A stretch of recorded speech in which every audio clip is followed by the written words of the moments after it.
Thank you Lord sa lahat ng pwede kong maging ama, siya pa talaga. Lagi ko pong pinagmamayabang sa classmate ko na, uy, tignan nyo, si Daddy Manny Pacquiao, yung tatay ko. Daddy, kaso binubuli ka rin. Mahirap rin po. Kumbaga may benefits po as a Pacquiao, meron rin pong Disadvantage. disadvantage. Oo. Kasi anak po daw ako ni Pacquiao.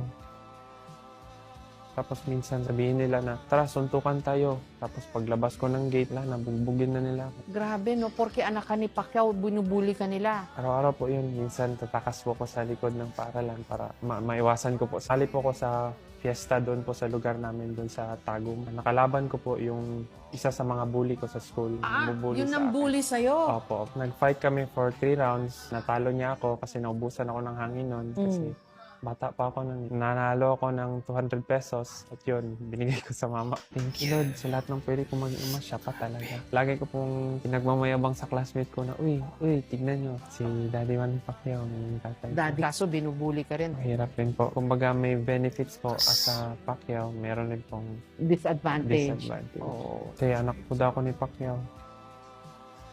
Tapos minsan sabihin nila na, tara, suntukan tayo. Tapos paglabas ko ng gate, nabugbugin na nila ako. Grabe, no? Porque anak ka ni Pacquiao, binubuli ka nila. Araw-araw po yun. Minsan tatakas po ko sa likod ng paaralan para maiwasan ko po. Sali po ko sa fiesta doon po sa lugar namin doon sa Tagum. Nakalaban ko po yung isa sa mga bully ko sa school. Bumubully Yun sa ang akin. bully sa'yo. Opo. Nag-fight kami for 3 rounds. Natalo niya ako kasi naubusan ako ng hangin noon. Kasi bata pa ako nun. Nanalo ako ng 200 pesos at yun, binigay ko sa mama.